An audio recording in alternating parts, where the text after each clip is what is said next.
Fala, galerinha! Vamos finalizar, esse conteúdo introdutório sobre nossa disciplina de bioquímica. Nesse vídeo a gente vai tentar dar um panorama mais geral mesmo do que tudo que a gente vai ver nas próximas aulas e até mesmo essa visão consolidada sobre o que é a disciplina de bioquímica, beleza? Pois bem, pessoal, a bioquímica, ela tem uma área dela que a gente até vai ter uma aula mais específica para isso, chamada de bioenergética. Ela estuda como é que a gente consegue transformar a energia num organismo vivo, numa determinada célula viva, certo?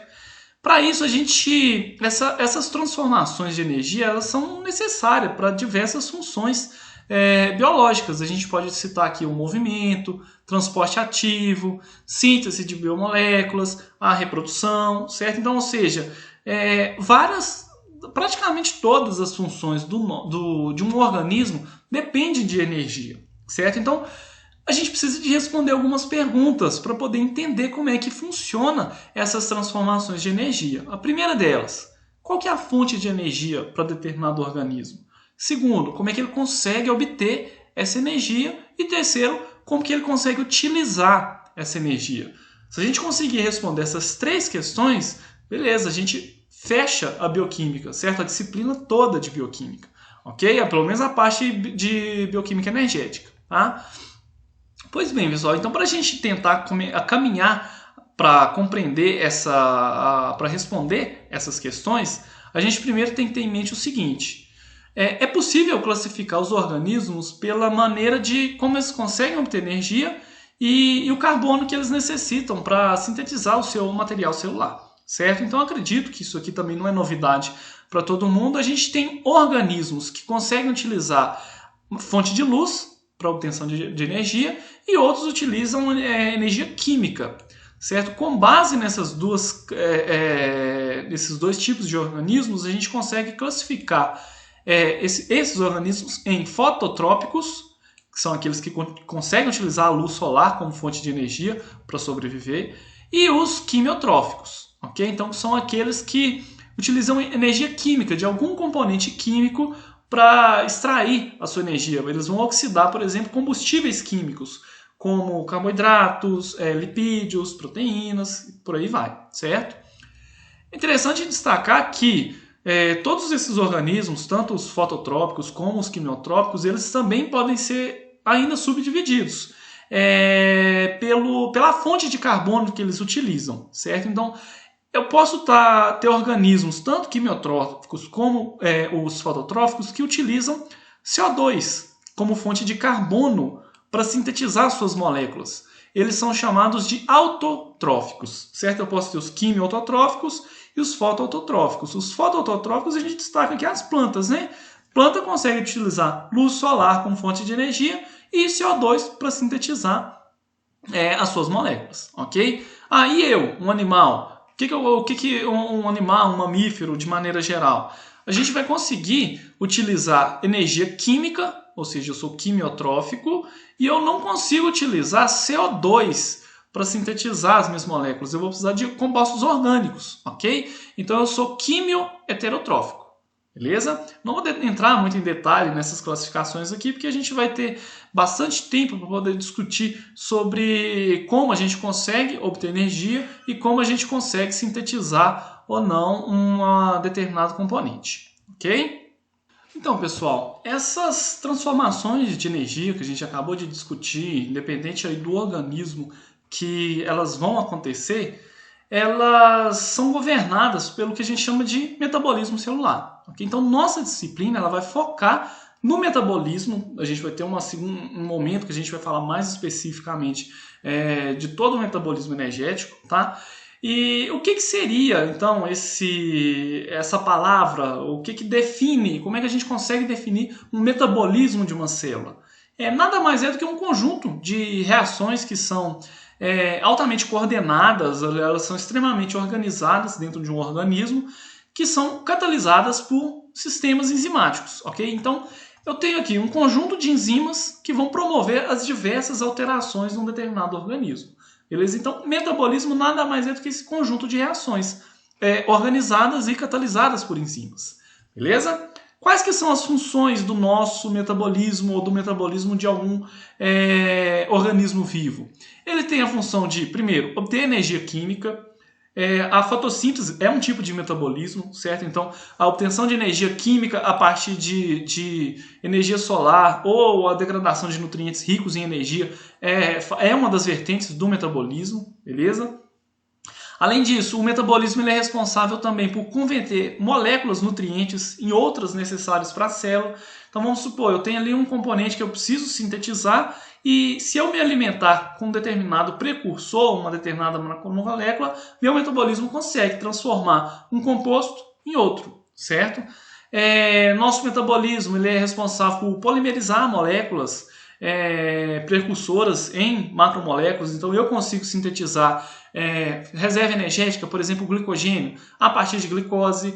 A planta ela consegue sintetizar amido a partir de glicose, certo? Então a gente consegue formar polímeros a partir também do que a gente chama de metabolismo e também degradar. A gente consegue degradar biomoléculas, moléculas grandes, macromoléculas, para obtenção de energia, para obtenção de componentes para ser utilizados em outras rotas metabólicas, ou seja, são várias funções que a gente tem aqui para o metabolismo, certo?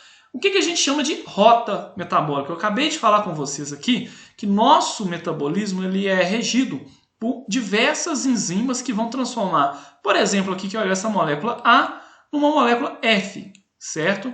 Esse conjunto de reações necessárias para sair desse material de partida até esse material final aqui, a gente chama de rota, certo? Então uma rota metabólica seria um conjunto específico de reações com uma determinada função num organismo, beleza?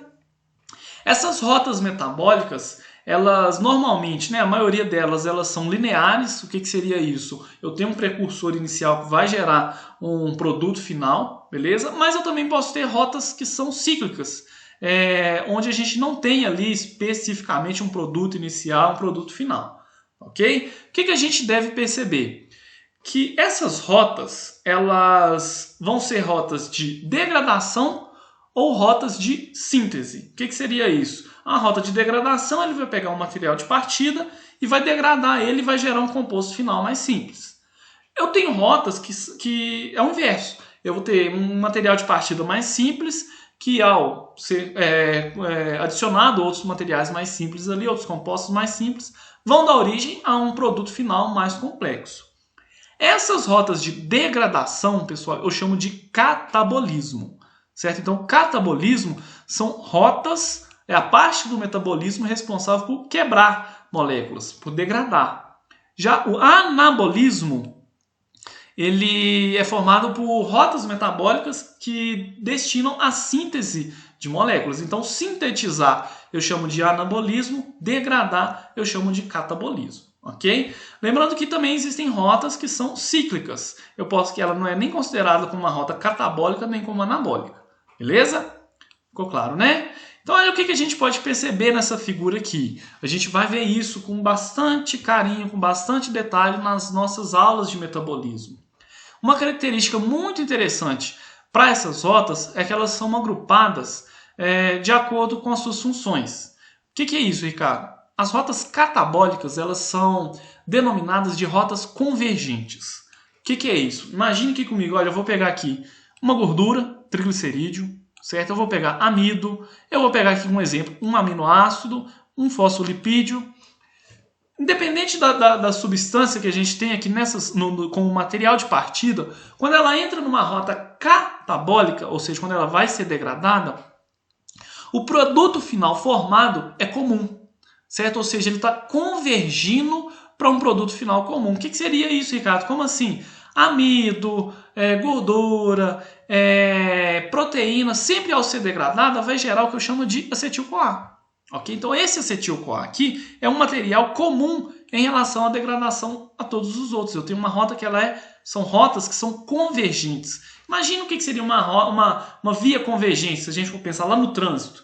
No trânsito eu tenho vias que são divergentes e eu tenho vias que são convergentes. Uma via convergente é aquela que eu tenho o fluxo de carros ali em duas vias e de repente virou uma via só, ou seja, ela ficou comum. Isso que é convergir. Então as rotas catabólicas, elas são convergentes, são rotas diferentes, mas que em um determinado momento essa rota vira a mesma, certo? Então a gente pode perceber que a degradação de glicose e a degradação de uma proteína, no final pode gerar, por exemplo, piruvato. Gerou uma rota ali que depois aquele piruvato vai ser transformado em acetil-CoA, tá? Não precisa ficar preso aqui a esses nomes não, beleza? A gente vai ver isso com bastante detalhe, bastante carinho nas próximas aulas, tá? Quero que vocês percebam que a característica que marca as rotas catabólicas é que elas são convergentes, ou seja, o produto final vai ser comum. Eu tenho aqui materiais de partidas diferentes e ao serem degradados, no final vai gerar algo em comum.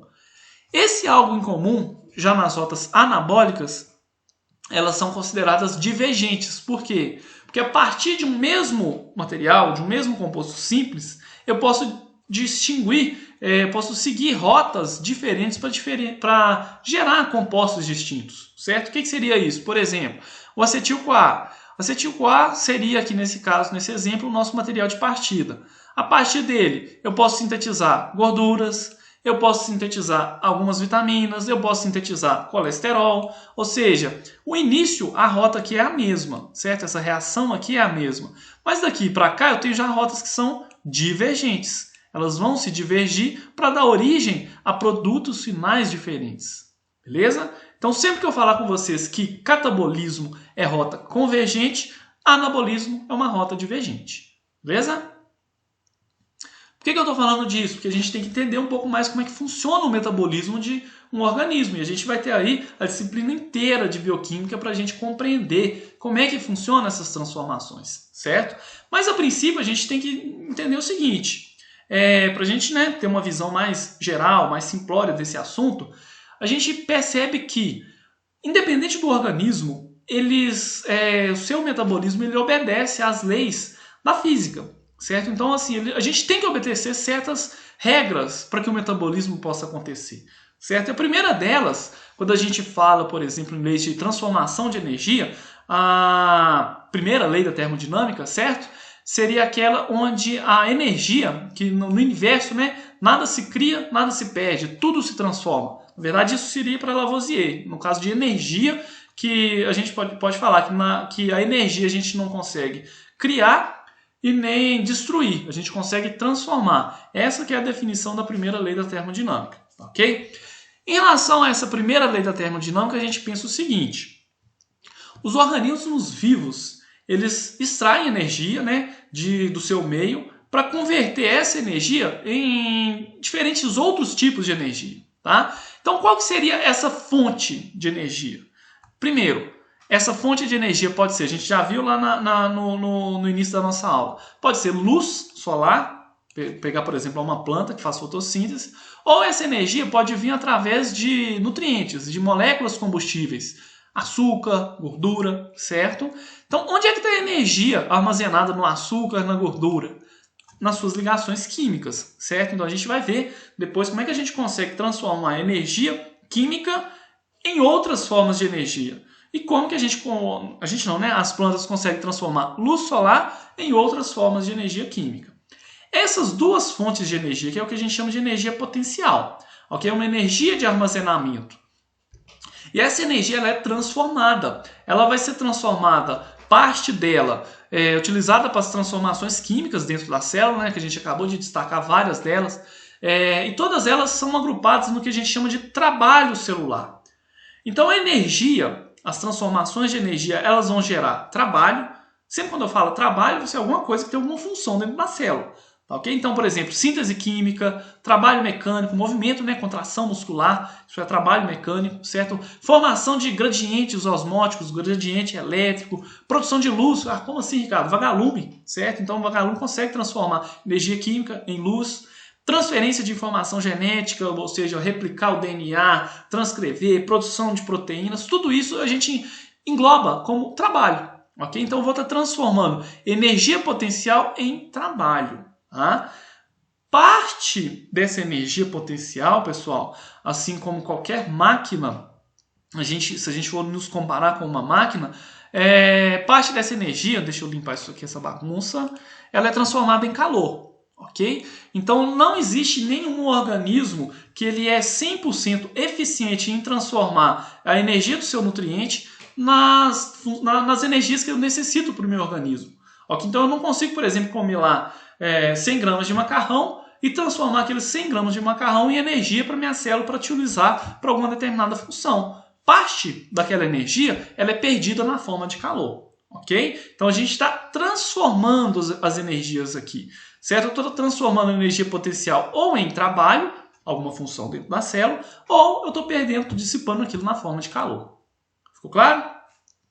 Em relação a essas transformações químicas, a gente também observa uma outra propriedade da termodinâmica, que é a segunda lei da termodinâmica. A gente vai ter uma aula para falar com mais carinho sobre essas leis, que é a entropia.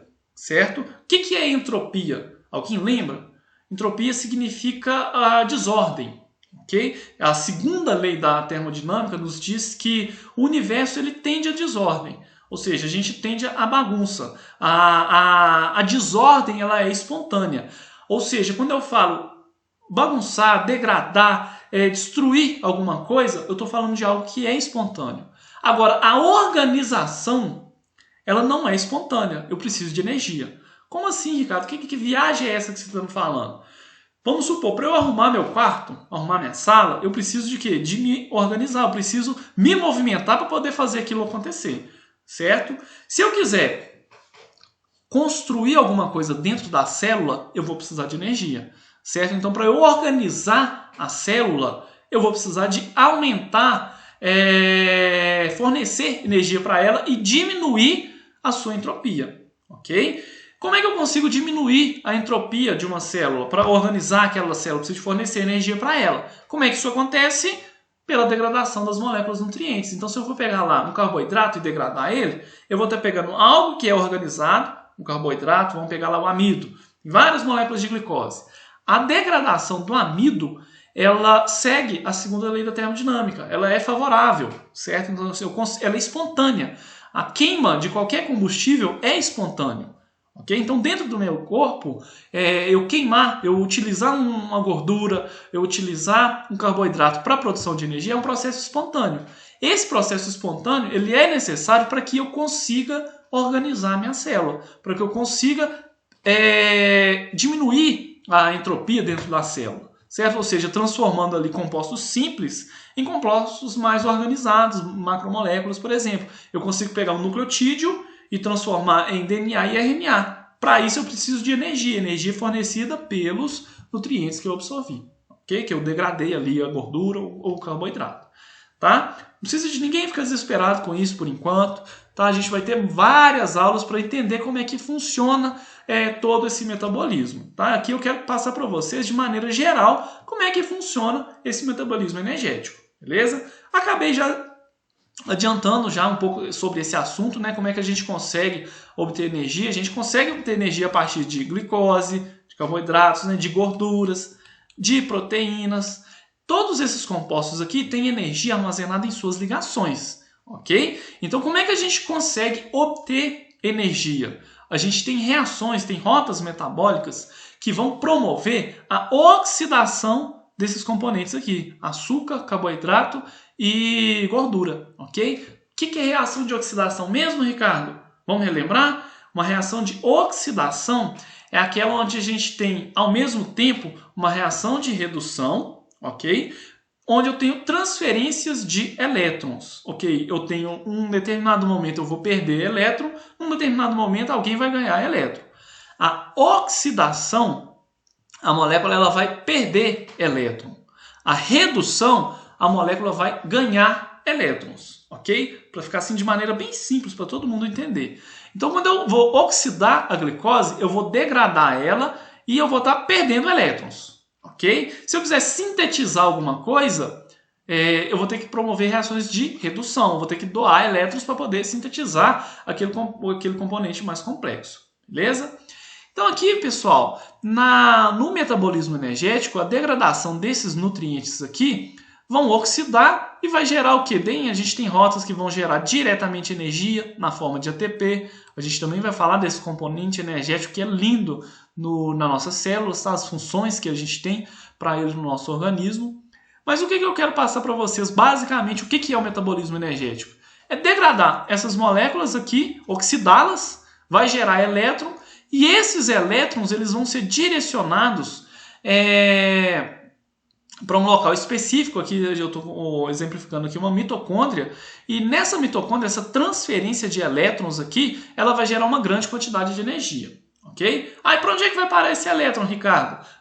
Utilizado aqui da oxidação desses nutrientes. Alguém precisa receber. O receptor final de elétrons no metabolismo celular aeróbico é o oxigênio. Ok? Então, qual que é a função do oxigênio, gente, no nosso organismo? Simplesmente receber os elétrons das reações oxidativas dos nutrientes. Beleza? Então, se eu quero oxidar a glicose para a produção de energia, aquela oxidação vai gerar elétron. Alguém tem que receber. Quem vai receber? Oxigênio. Gerando no final água. Ok? Então esse oxigênio aqui ele vai ficar reduzido, né? Ele vai receber elétron, vai reagir com os prótons ali no ambiente e vai formar água. Também não precisa ficar desesperado com isso daqui por enquanto, que a gente vai ter aulas bem detalhadas para falar dessas rotas. Ok?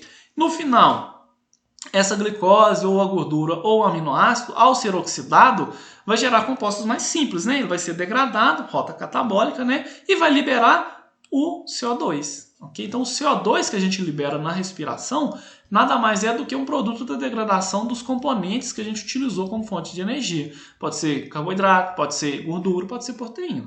Beleza? Então, para a gente finalizar, essa figurinha aqui eu passo para vocês aqui o que a gente chama de como se fosse um mapa metabólico de um organismo, ok? O que seria isso, esse mapa metabólico? Seria o conjunto de todas as reações metabólicas de um determinado organismo, certo? A gente tem aqui novamente, é como se fosse aquele slide anterior, mas projetado de uma maneira diferente. A gente tem aqui, olha, proteínas, carboidratos e lipídios que são utilizados como fonte de energia, ok? Então, eles, ao serem degradados, ao serem oxidados, eles vão precisar, então, direcionar os elétrons para alguém. Como é que aquele elétron que eu falei com vocês anteriormente chega no oxigênio? Primeiro, eu preciso ter alguém para transportar esses elétrons. Esses transportadores, esses receptores de elétrons, eles são normalmente reconhecidos aqui, que olha, como NAD e FAD. Okay? A gente também vai ter aula para falar desses componentes aqui. O NAD e o FAD, eles recebem elétrons das oxidações desses componentes aqui. Então, eles vão carregar um elétron, ele é um receptor de elétron, ok? A gente tem enzimas que fazem essa catálise, né, que oxida um determinado componente e vai reduzir o receptor de elétron. Essas enzimas normalmente são conhecidas como desidrogenases, tá? A gente vai ter também aulas específicas para isso. E as funções desse NAD, ao receber, né, o elétron NAD+, e o FAD, ao receber esses elétrons da oxidação, geram NADH e FADH2.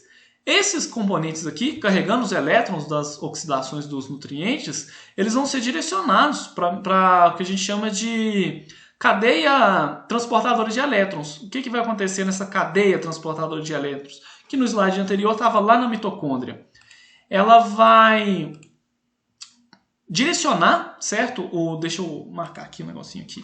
Ela vai direcionar os elétrons do NADH, do FADH2, para o oxigênio, e essa transferência de elétrons ela é altamente energética, o que vai contribuir para a geração de energia, ok? ATP que foi gerado a partir do ADP, beleza?